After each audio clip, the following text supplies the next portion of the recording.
ఒక అమ్మాయిని మొదటిసారి చూసినప్పుడు మనం ప్రేమలో పడటం కాదు, మన బ్రెయిన్ మనల్ని ప్రేమలో పడేస్తుంది. మొదటిసారి ఆ అమ్మాయిని చూసినప్పుడు బ్రెయిన్ లో డోపమైన్ అనే హార్మోన్ విడుదలవుతుంది. అదే నీకు ఆనందం, ఎక్సైట్మెంట్ ఇచ్చి మళ్ళీ మళ్ళీ ఆ అమ్మాయిని చూడాలనిపించేలా చేస్తుంది.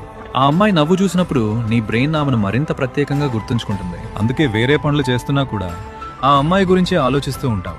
కొన్ని రోజులు మాట్లాడితే ఆక్సిటోసిన్ అనే బాండింగ్ హార్మోన్ విడుదలవుతుంది. అదే ఇద్దరి మధ్య అనుబంధాన్ని బలంగా చేస్తుంది. మరి ఆ అమ్మాయి గొంతు వింటే గుండె ఎందుకు కరిగిపోయినట్టు అనిపిస్తుందో తెలుసా? ఎందుకంటే మనకు నచ్చిన వ్యక్తి గొంతును బ్రెయిన్ ఒక రివార్డ్ సిగ్నల్ లా స్వీకరిస్తుంది. ఆ గొంతు వినగానే మళ్ళీ డోపమైన్ విడుదలవుతుంది. అందుకే ఆమె మెసేజ్ వచ్చినా లేదా కాల్ వచ్చినా ముఖం మీద తెలియకుండానే చిరునవ్వు వచ్చేస్తుంది. లవ్ ఎట్ ఫస్ట్ సైట్ అంటే గంటల తరబడి జరిగే ప్రక్రియ కాదు, కొన్ని సెకండ్లలోనే మన బ్రెయిన్ ఆ వ్యక్తిని ప్రత్యేకమైన వ్యక్తిగా గుర్తిస్తుంది.